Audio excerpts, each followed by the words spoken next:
Welcome everyone to today's event, an artist talk in conjunction with our current exhibition, Master Metalsmith, Kim Cridler, held.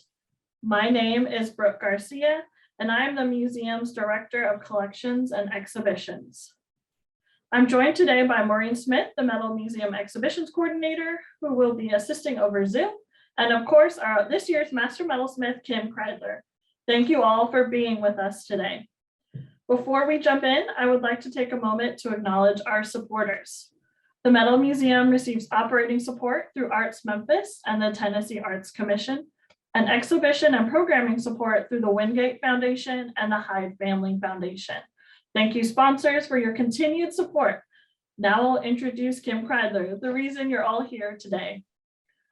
Trained as a metalsmith, Kim Cridler was an undergraduate at the University of Michigan.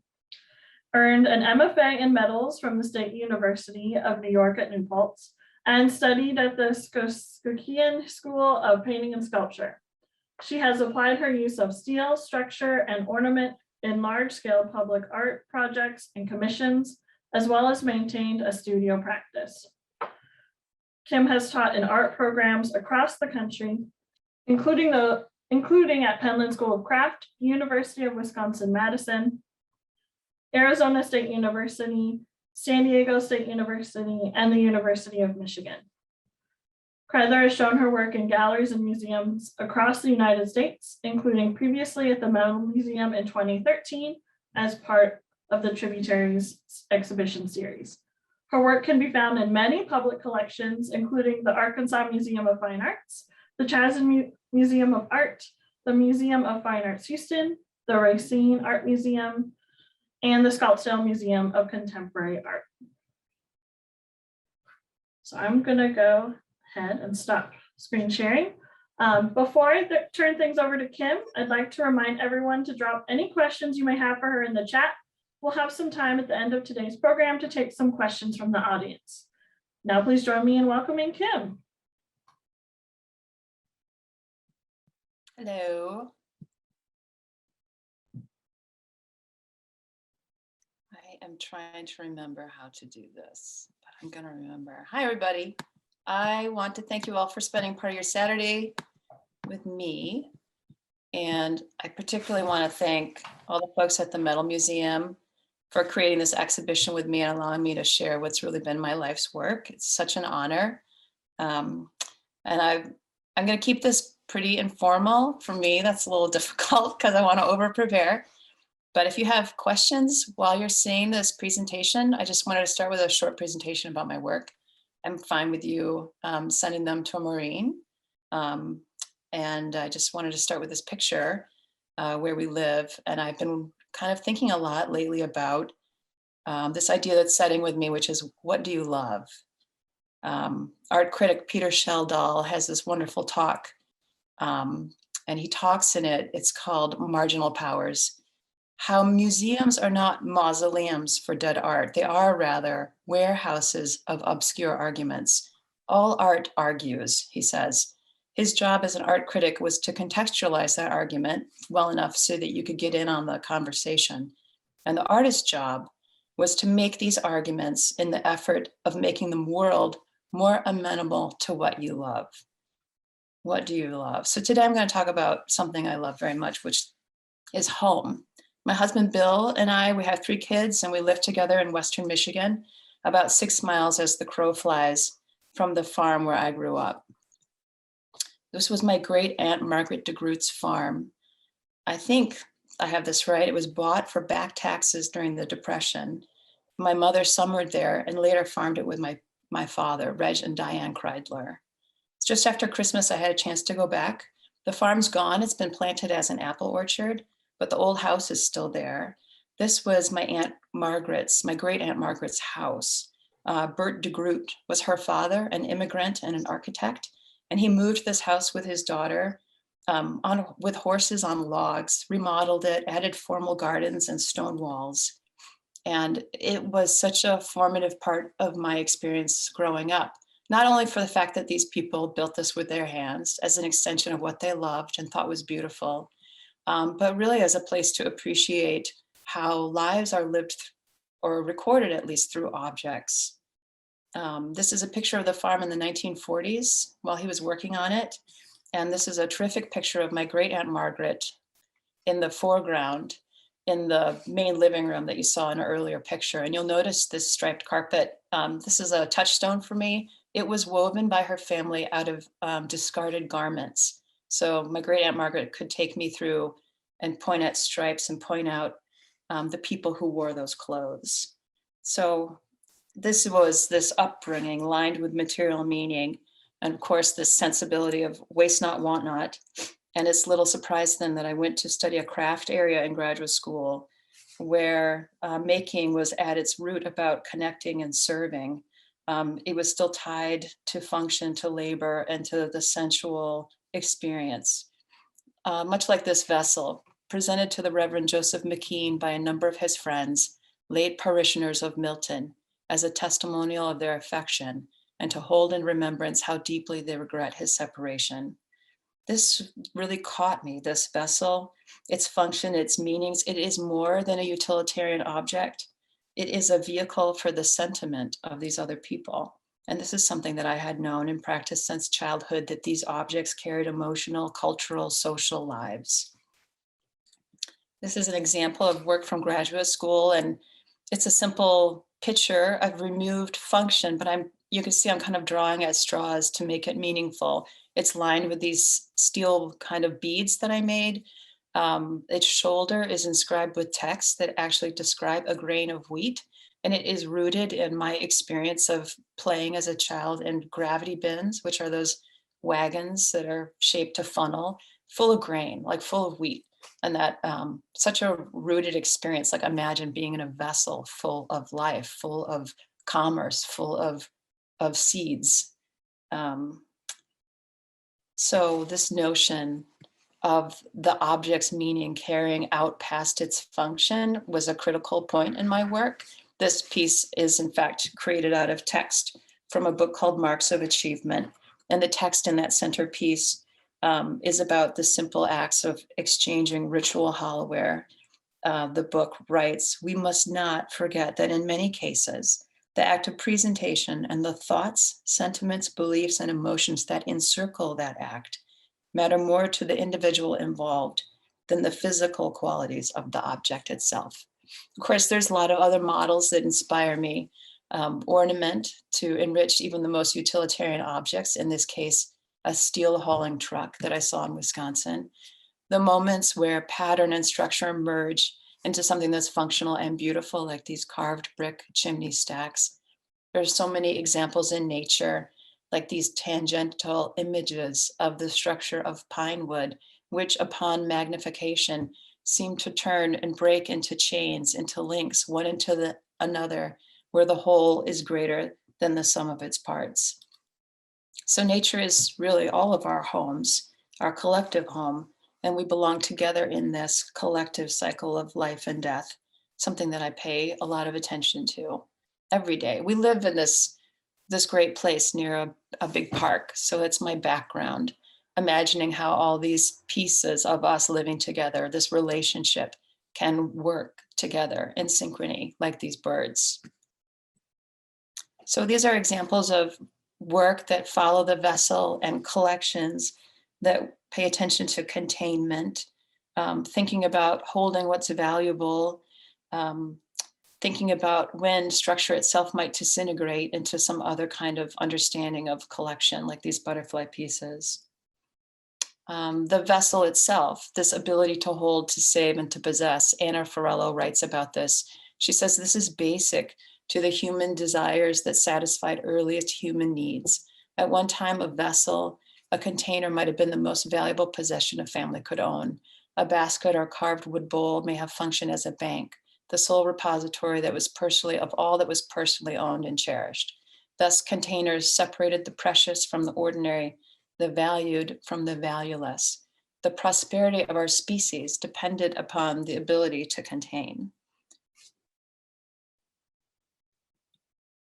So other works showing collections, but of course this reoccurring idea about the value and importance of beauty in our lives. This William Morris print and this terrific exhibition that's currently on display at the Art Institute of Chicago elucidating the business of beauty, of its role in our lives, some images from that exhibition. And if you think about beauty and its role of its life, it's more than pleasure. There's this lovely idea from Elaine Scarry that a beautiful thing is not the only thing in the world that can make us feel adjacent, nor is it the only thing in the world that brings a state of acute pleasure, but it appears to be one of the few phenomena in the world that brings about both simultaneously. And what she's talking about here, this notion of adjacency, that for a moment, when you see something beautiful, you are not the most important thing in the room or your town or country where you live. That in this moment, it is possible to see your relation to others in a more fair or just way. And being adjacent, that can happen to us for a lot of reasons, but being adjacent because of something beautiful, that is one of the few times that we are invited to that insight while feeling good about it. So sometimes I have the great luck of just being asked to make something beautiful. This was a commission project for a hotel in Macau, China, for a couple of vessels to decorate a hallway.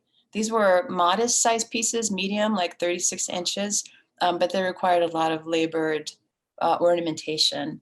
And I'm always behind. So at the end, I got to call on my kind of beloved community to come together and help me finish these pieces for a weekend when we rushed them to the shipper, and then where they sat in a warehouse in China for months while COVID broke over. But here is an installation shot of this work in the Darwin wing of the Londoner Hotel in Macau, China. Of course, there's a lot more than beauty that can be found in nature, because we are part of this constantly changing thing. And that is part of the experience of being with it. I am reminded of this part of nature every single day. As a proud owner of chickens, I have an intimate relationship with hawks, particularly red-tailed hawks. This is one that was caught in some netting around our fruit trees after killing a couple young chicks. I managed to free him, but it was a profound experience being so close to this creature who absolutely had no intention of leaving this situation. But Anne Dillard reminds us about this role of beauty. She writes, "Cruelty is a mystery and the waste of pain. But if we describe a world to encompass these things, a world that is a long brute game, then we bump against another mystery, the inrush of power and light, the canary that sings on the skull. Unless all ages and races of men have been deluded by the same mass hypnotist, there seems to be such a thing as beauty, a grace wholly gratuitous." This is something I walk by in the field every day. It's a little finch nest in a shrubby tree. And I'm just sharing some pictures of what I'm working on right now in the shop, which is a little unusual because this is not worked out. Trying to make this shrub-like vessel that is gonna be on fire. So I'm attempting alchemy. It's not going very well, trying to turn metal and steel and glass into something that can consume and permanently change. But this is a glimpse into something, and this process is not unusual. Like I have a firm idea of what I want to make. I have specific drawings outlining it, but the degree of its success or not is never assured. I've been walking into the shop looking at this for 2 months now. This was supposed to be a sketch or a model, and I change it every day. But what about cupcakes? What about ornament? Another really important factor in how I think about things is that idea of ornamentation. It is perhaps not original. Both craft and ornament do require models that are passed down from one generation to the next, which are then reimagined or reapplied to serve our own needs. But Adolf Loos, of course, as a cultivated person, argued that ornament doesn't make life better. If he wants to have a piece of gingerbread, he's going to choose the plain one. But I am with the one on the left because I cannot help but remember that my ancestors 200 years ago or 20,000 years ago applied ornament to every conceivable thing for the pleasure it granted. Pleasure is a legitimate function. And so these are some works that are in public spaces that are marking moments of beauty or repose. This is a piece that was commissioned for a garden in Wisconsin, and bronze and vitreous slip cast china. This is a work that I did with my husband, William Benny. It's a wreath-like form to mark the entrance of a large convention center. It is, the wreath definitely shares this kind of simple but rich connotation of ring, continuity, cyclical life, and is often associated with entrances. Or this project that I worked on in Mamaroneck, New York, through the Metropolitan Transportation Agency's art and design program. It was a marking place for a train station in Mamaroneck, this little town in Westchester County, just north of New York City. The town itself was half water, half land, and I was intending to marry a triumphant arch with a grove of trees in Mamaroneck, this place where they say that the sweet waters fall into the sea. I do rely on handwork and computers. In this case, the design itself was carried out through Casey Fabrications in Gardner, New York. And it allows me to talk a little bit about the influence of the thinking of David Pye. He was a craftsman and a writer, and he was very concerned about where will craft fit in the age of industrial production. He distinguishes the workmanship of certainty, which is always found in quantity production, in which the quality is exactly predetermined, with the workmanship of risk. That workmanship of risk is our work, and it uses all kinds of techniques and tools, but it depends on the maker to determine, with their judgment, dexterity, and care, the quality of the work that is the result. So he writes, the workmanship of risk may never again provide our bread. It may yet provide our salt. The crafts ought to provide the salt and pepper too, to make the visible environment more palatable when nearly all of it will have been made by the workmanship of certainty.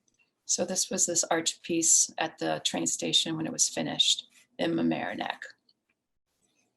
Of course, the vessel itself is like a touchstone, is the real core of my inquiry. I keep thinking that I'm gonna run out of reasons to make vessels, but because they are part of our humanity, holding grain, holding wine, being used to bury the bodies of our dead, they are sort of essential to our human experience. And I keep thinking that I can outgrow it, but then I always find a new problem that I could ask through the vessel. Recent work, I left teaching at the University of Wisconsin-Madison about 10 years ago when my husband got a job out in Michigan, and we eventually moved as a family. And that moment of change has altered my work. This piece was a couple years after that move and shows an overturned vessel with a bur oak branch lying on top of it. And the vessel itself has a text, an inscription from Ovid, the Greek poet.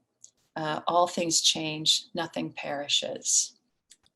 So the works I'm making now, although still beholden to the vessel, are thinking more about creating unbalance or inviting a narration to play through the work. In November 1859, Darwin finally published his revolutionary book On the Origins of the Species, 8 years after the death of his beloved second child, Anne. Biographer Linda Hopp says you can see the influence of her death in that book. He was so deeply and personal with death after Anne's loss, but in his writing, you still see him affirming over and over the circle, the endless unfolding of life. And she writes, in this last pages of Origin of the Species, Darwin takes his readers to a beautiful forest, rich with trees and birds singing everywhere, and reminds us of the beauty that we see every day in things like butterflies and flowers are the products of millions of years of competition, struggle, famine, and death, and that this struggle will continue, and that this process of living and dying produces something amazing and beautiful and astonishing. Life keeps evolving and taking new shapes. As we can see, we have been working with this idea for a very long time. So since the move and having a different experience in the studio, I have really embraced this notion of growth and trees and plant life into the work itself. This piece, Thicket, is resembles a suckering thicket here in the prairie, the honeysuckle. It's actually an invasive species, but this is made out of steel and diform silver blossoms, and tethered within its form is a small catbird. You can see how I'm working here, not only with welding and steel, but the materials and processes I learned as a metalsmith. This is all soldered steel wire. And because the steel does not conduct heat well, I'm able to create complex soldered forms out of this simple material. It's the finished bird. And this work also similar, steel and bronze, with trapping this small soldered steel wire bird. And this is a model I've been paying more attention to. I have 2 really great dogs, and we do spend a lot of time thinking about taxes or thinking about trying to pay attention to what we love.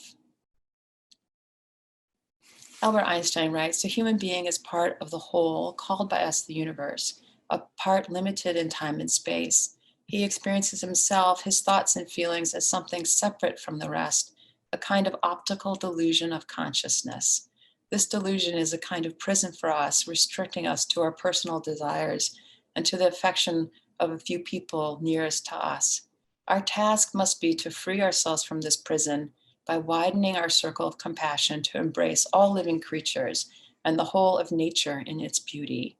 So these works are more recent, and I'm really thinking about this interrelationship of species and wondering how we might relate to nature as relation rather than resource. This piece depicts imagining a human skull trapped within the grains of a felled tree. The skull is made out of mother of pearl, and the tree form is all welded steel and water jet cut steel. Or this piece depicting a limb that seems to be running with a vein of coral as a vascular system of its own. Or these works where I'm imagining these studies, these vessels, this sort of human proxy is accommodating the natural growth rather than the other way around.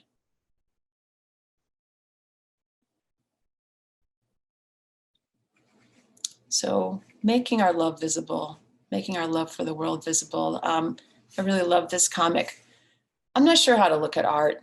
What's supposed to happen? Something big, a revelation. Suddenly you just understand. Not sure how to make it happen. How about lifting me up so I can see better? This piece by Linda Berry kind of encapsulates just the basic utility of art, of understanding better our human experience. So this piece, I wanted to show it's something I built specifically for the Metal Museum to have a moment with this show. It's called Pithos. It's after a storage jar that were used in antiquity to hold all kinds of commerce.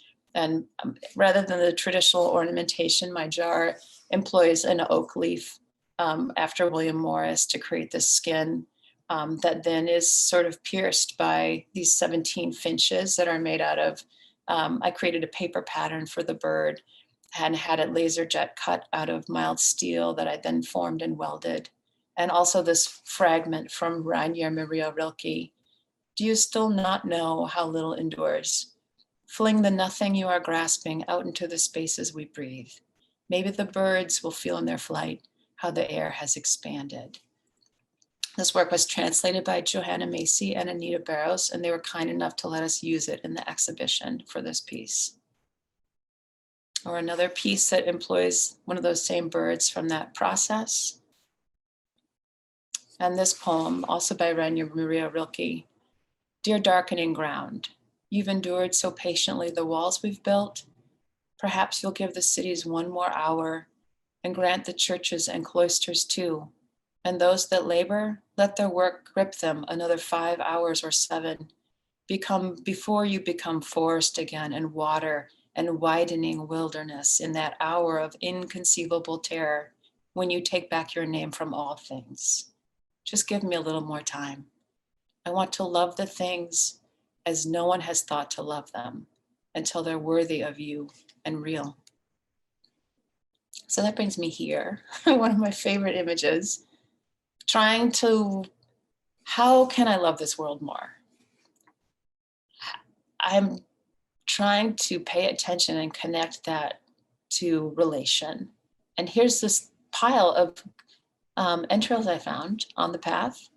And it's a rabbit. I read that coyotes, after they make a kill, they toss the entrails aside. So you can see in these rabbit guts that there's a stomach pouch full of processed grass. It's still green with the energy of the sun, fueling the rabbit, feeding the coyote, reminding me here on the path that death leads forward into life, into change. So I'm trying to make this rabbit, which was a kind of a new adventure for me, but always this idea that these still objects would be in motion is so beautiful and such an aspiration for me. So I spent a lot of time with my dogs trying to figure out muscle and hair and form.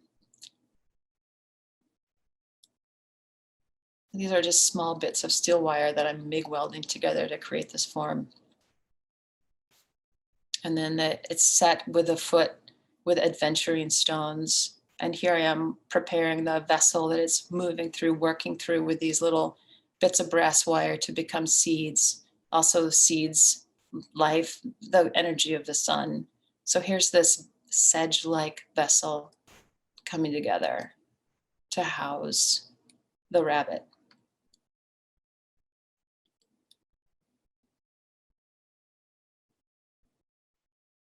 So it's also in the exhibition there. And I just wanted to leave with this other thought from Anna Farillo.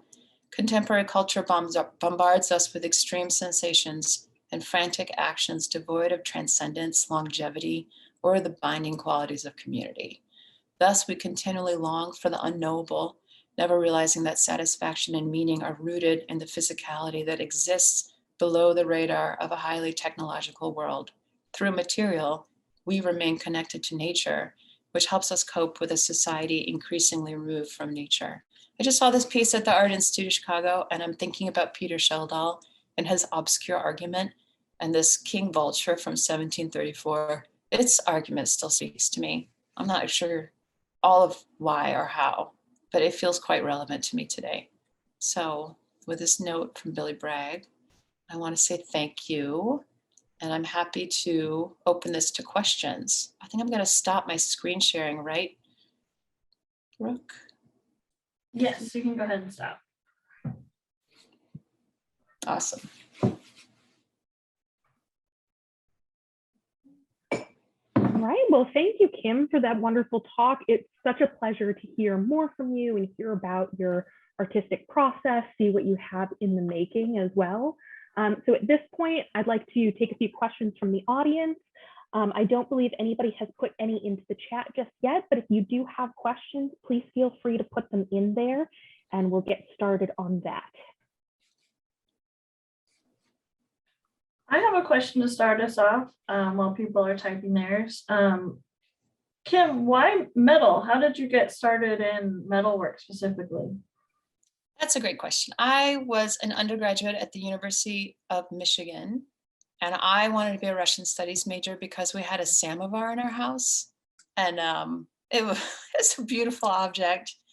And there was a whole story about this samovar and how it came into our possession. It was my great Aunt Margaret. She had business associates that went to Russia, and so I was like, Russian history, and then I took the Russian language and I switched to art school because there was no language requirement there.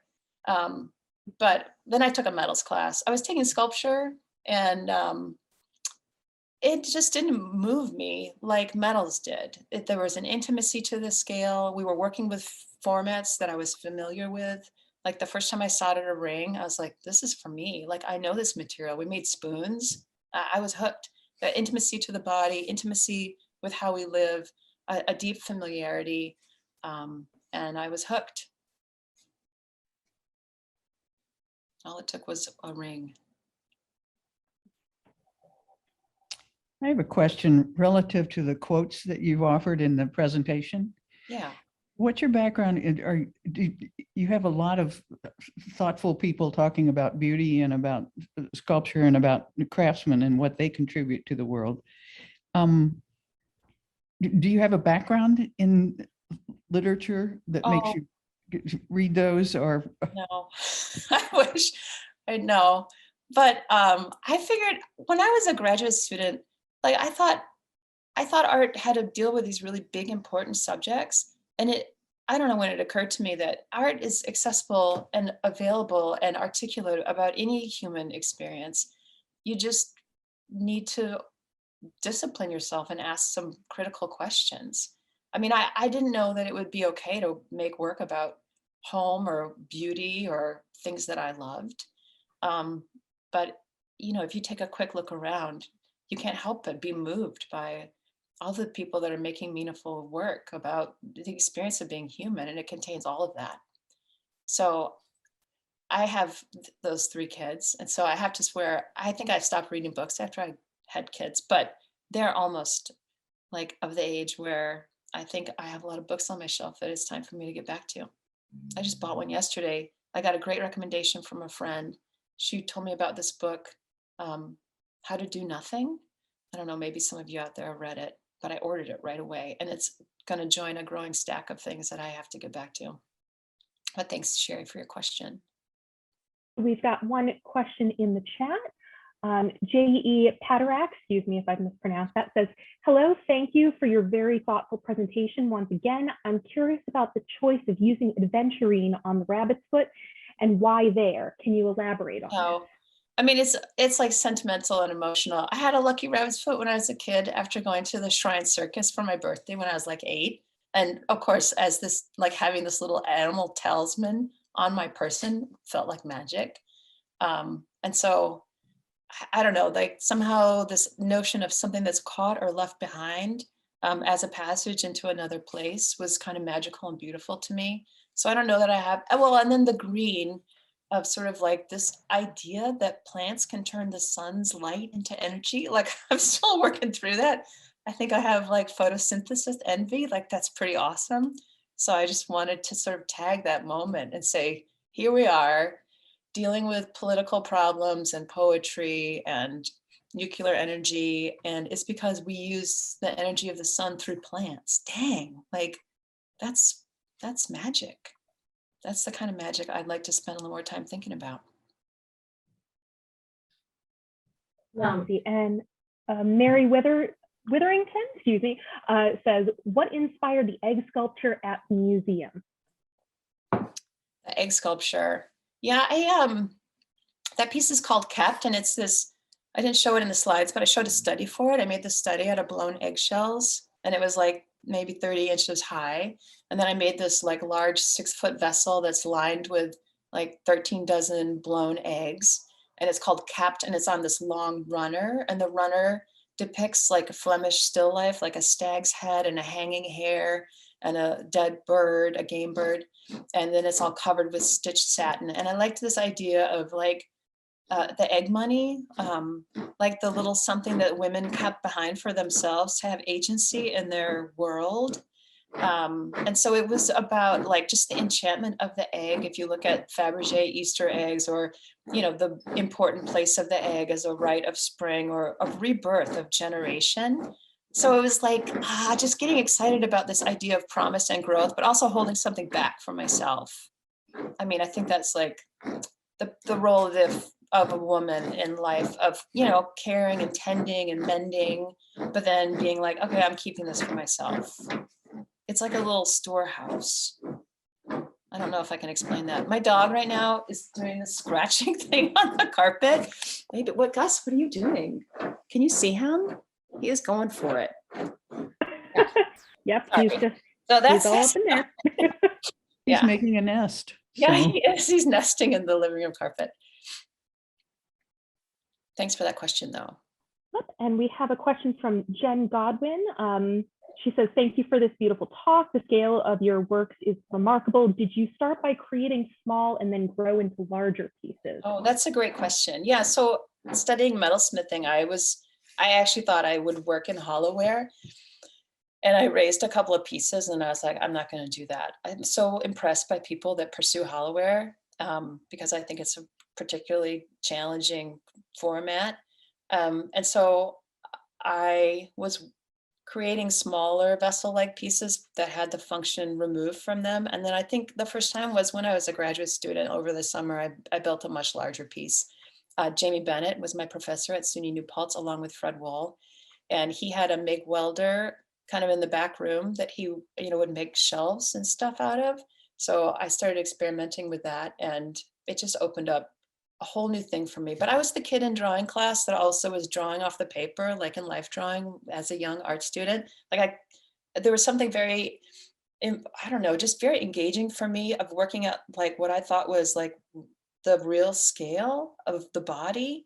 And what's wonderful about the vessel is you can have the tiniest vessel. It could be a thimble. It could be a milk hauling truck. It could be an ocean going vessel. Like they come at every size. And so as my figurative drawing slipped off the paper, the vessels started slipping off the paper as well. I'll never forget the first time I built something, I couldn't get it out of the room because I hadn't been thinking about the doorway. Yeah. Oh, did I lose? Nope, I'm sorry, I forgot to unmute myself. So Lynn Bachelder, again, I'm sorry if I've mispronounced that, says, can you share how the works were selected or curated for the exhibition at the Metal Museum for those who haven't seen it in person? Well, the Metal Museum was incredibly generous and let me bring everything that I've been storing in my workshop for the last 20 years, really. They were wide open and invited me to imagine the exhibition that would really sort of encompass the breadth of work. So I got to include some really small, simple pieces from graduate school, like rings that I made my first semester I was studying, to larger works. I was able to borrow some pieces from collectors, not a lot, but a couple showed up. And when you make work like I do, it's not always easy to place it. So I actually have a lot of stuff that was wonderful to pull out of storage and show again.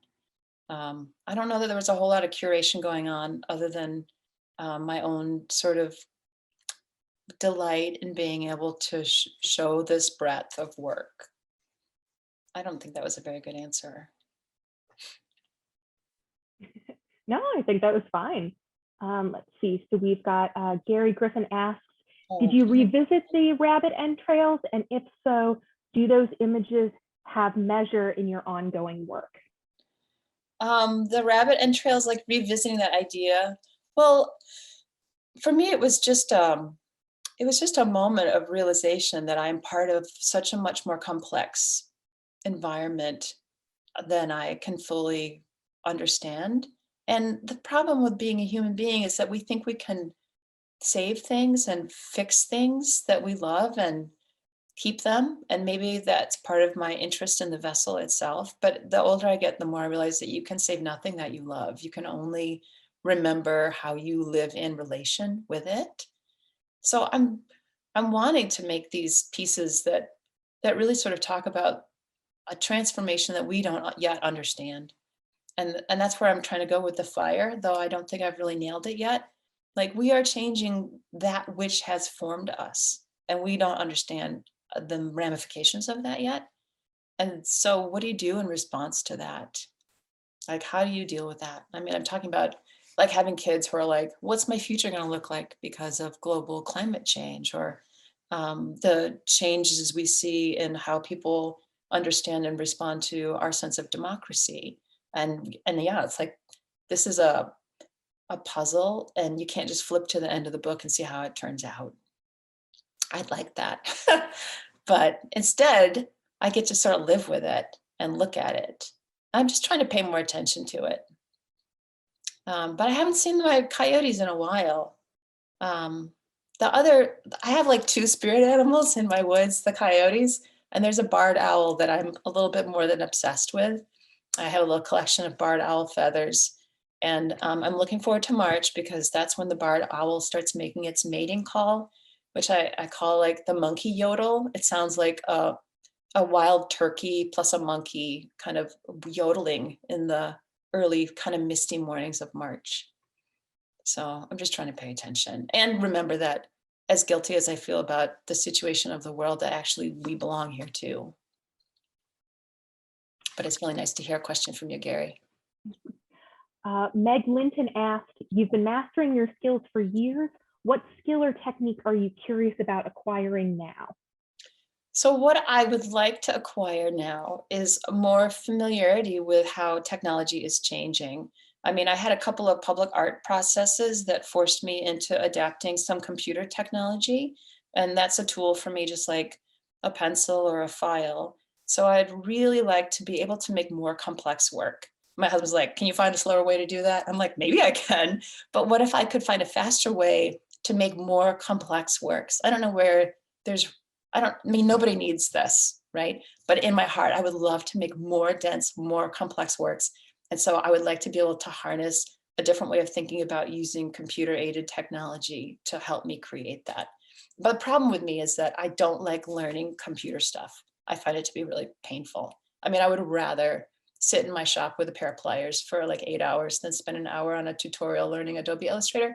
So there's a little bit of a learning curve there, but it's something I'm hoping to embrace more fully. Thank you so much, Meg. And Tichu says, and I'm sorry for mispronouncing that. Hi, Kim, thank you for sharing. I'm curious about the material beeswax. It seems to have a wonderful impact on me. What does the tactility from this specific material bring to you? I have been in love with beeswax since I was a student at SUNY New Paltz. This is a funny story. There was a honey farm near New Paltz, and when you would go visit them, they had bears on their property. I'm not sure why. And they would feed them cans of condensed soup, but they also had bees and beeswax, and working with it, just conjured all of that relationship between preservation of wax, whether it's in a domestic setting or of course, those beautiful images we see of Pompeii with encaustics created from beeswax. When you use the material itself, it's such a heady, rich, scented material because of the honey that's still engaged with the wax. It's very durable. I mean, it's delicate, but it's durable and it's fixed. It holds pigments beautifully. It's a wonderful thing to work with. And for years, my husband kept bees here in Michigan. So there was never sort of a missed opportunity to use what was left over from the hives to, strain it out and clean it and work with it. I used it as a student really with this notion of wanting to save and preserve. But it still pops up in my work because I find it to be delightful. I love working in the studio, and I love working with materials that smell good or feel good. I think I love steel because it tastes good compared to non-ferrous metals. Like when you're filing non-ferrous metals and you have that taste in your mouth, steel is like, it's beautiful. And Tiff followed up with, and a strange question, which one do you trust more, the visible or invisible? And how do you consider the connection between these two? Oh my God, if I knew the answer to that, oh my gosh, what do I trust more, the visible or the invisible? I don't think that I could separate them. You see something and you have a visceral physical response to it. What is it, that nerve that connects our stomach and our brain, the vagus nerve? Like, we are built as a species to be able to take in this information and respond to it. And that response is going to be invisible, but like the idea that emotions are not meaningful or important because you can't see them or you can't define them or you cannot encompass them and put them in a box is clearly ridiculous because we live in our heart and our gut. So I'd have to say that's a marriage, and it would behoove us all, I think, to pay greater attention to that interrelationship. I mean, and that's why when I started working in a craft area, those objects had meaning for me. I love contemporary art, but I'll get drawn into the Thorn miniature rooms at the Art Institute any day because I still delight in being delighted. I still delight in objects that talk about us as human beings pulling ourselves up onto dry land and weaving reeds into baskets. I mean, that's part of our human lineage, and that's a wonderful home to be in. So yeah, nobody needs this, but I need to make it. So we've got another question from Kyle Patnode. I'm sorry, I'm sure I've just absolutely butchered your surname. Kim, love your talk as always. You in particular taught me how to truly see beauty in the world, particularly the darker side of the things within life. Can you speak about how you transform the visceral side of life into the elegance of your work? Well, that's so nice for you, Kyle. I could go on about all the things that you taught me. I got to work with Kyle at the University of Wisconsin-Madison. I feel like I'm not as frank as I ought to be about the dark parts. And I still feel like that's something in the work that I would love to explore more deeply. But it's with a great tenderness and sort of sense of humility also that I go there. Um, it's so easy right now to feel powerless in the face of all the change that we don't yet understand. Um, but the most precious thing we can offer is our time and attention.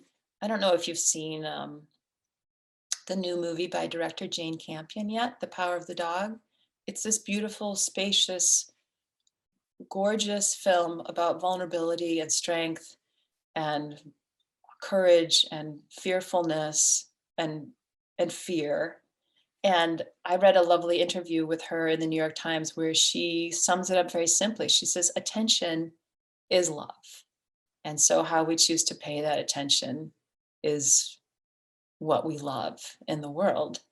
And because I feel like we don't have much time here and our life cycle is so short, we just have every reason to engage the scary stuff every day that we can. And for me, on a personal level, I think about death every day. It's an ongoing presence in my life because I can see how it engenders so much growth. So it's not beautiful, it's beautiful. And though I had some really difficult hawk killings of my chickens this winter, I'm just such a sucker to let them out and forage, even in the snow. And there's this one hawk, man, if you look at my Instagram account, you'll see Juliet. It's an incredible picture, but the hawk kind of ate her neck up. And it's quite beautiful. You can see all her vertebrae in her little head, but I was quite sad. Thing. We've got a question from Ted Lott. I always love your use of ornament and decoration. Would you consider your work a reaction or a rebellion against the trends of modernism in contemporary design? I don't know that it's a rebellion because I don't think anyone really cares. I mean, that was really clear to me after I left my teaching job. Like, I'm alone in this garage and my family doesn't, they think it's cool. They don't, but they're more like, what's for dinner? And so, I mean, no one cares, right? You are alone in your world. Probably no one cares what you're making. I'm pretty sure when I go to the Art Institute or any contemporary venue, no one cares about how much I love William Morris. That's fine. So I think I made peace with the idea that I wasn't going to make work that was like popular a long time ago. And I have to be okay with that. And, sometimes it still bothers me, like I'll apply to something that seems like a no-brainer, like, oh, I'll be able to participate in this. And they're like, no, sorry, that's not our agenda. Your interests and our interests don't line up. And I have to be okay with that if I want to keep making the work that I really love to make. I don't know if that was a good answer to your question, Ted, but that was a very nice question. I don't think I'm important enough to stage a rebellion. I guess that's the answer to your question. You guys are asking such good questions. I'm really blown away. It's such a great audience. Like, oh my gosh, all these people that I really respect spent some of their time and attention on a Saturday to listen to me talk about my dead chickens. Thank you so much. Yeah, this is great. I've got another one for you. 18 yuan, sorry, I'm sure I butchered that as well. There is a beauty of high repetition elements in your work. I enjoy the shadow of the organized wire structure so much, but since you're inspired a lot by nature, which has the characteristic of non-repeatable at all, can you talk a little bit about the choice of that contrast in your work? Yeah, repetition is such an important space for me. It's a wonderful place to work from. It is an echo of the way we live our lives. I mean, I am that person that pretty much eats oatmeal every day of the year, and I look forward to it every morning while I'm walking outside when I'm going to get to eat for breakfast. So it's just such a part of my life. Every day is a cycle that I get to engage in. Every day I wake up, I'm like, wow, I have today to do something that feels worthy. But in nature, at a certain level, again, that is pretty much all that you will see. Like, I look at something that feels disordered, but if I look at it closer and closer and pull away the layers, then I'm going to see the repetition. And so it all depends on the scale at which you're looking at it. And I wish, actually, 18, that's a great question, because it makes me realize that I ought to be much more cognizant of the level where I'm working and what is the scope of the the repetition itself. Like I was just in the woods the other day and I just saw this crazy tangle of, a woods that's kind of not managed, but it's not like the deep woods where you have the orderly trees in the space. It was more like this sort of chaos. But then inside the chaos, you're going to find all these repeated elements, whether it's the tracks of the animals or the way they build their dens, or if you look at the leaf, the way the branching pattern happens in the leaf, you are going to find that circularity. It's all around us. I feel like it's one of the things you train yourself to look for, because you'll find what you look for. Sulo B says, currently a grad student and working on writing about my work. You speak so thoughtfully and from a pure place about your work. Do you have any specific writing exercises? Does the writing come first or the work, or do they come at the same time? That is such a great question.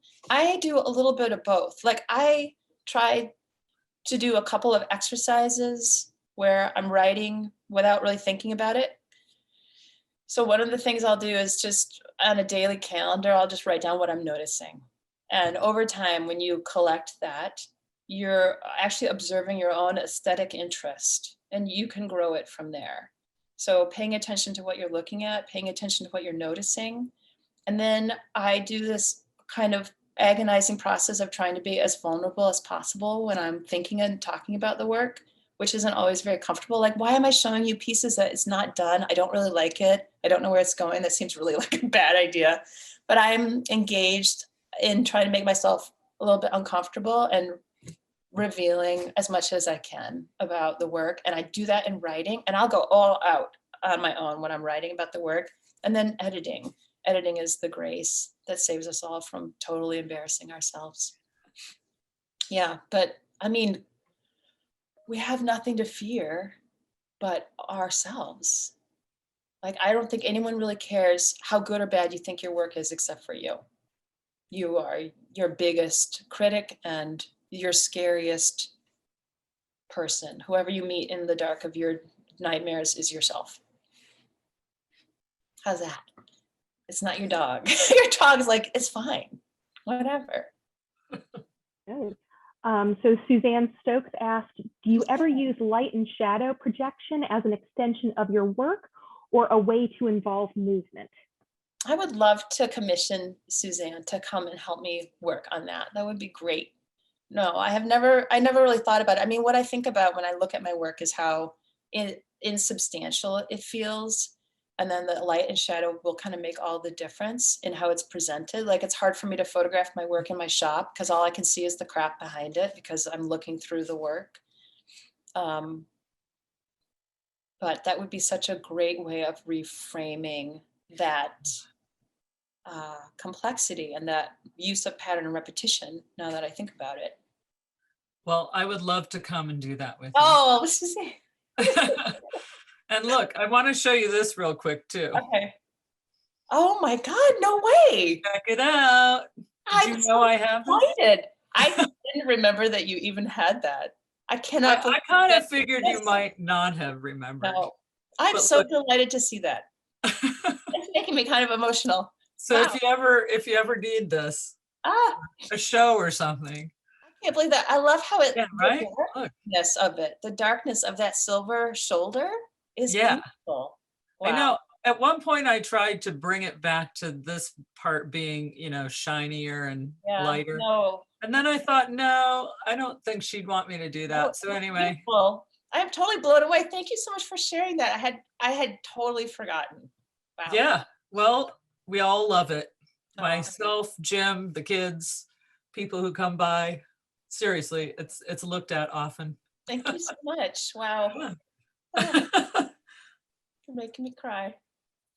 Well, that's a great surprise. Yeah, that was a surprise. Let's see, I've got a question from Renee Zettel Sterling. Has COVID changed the relationship to your practice and your land?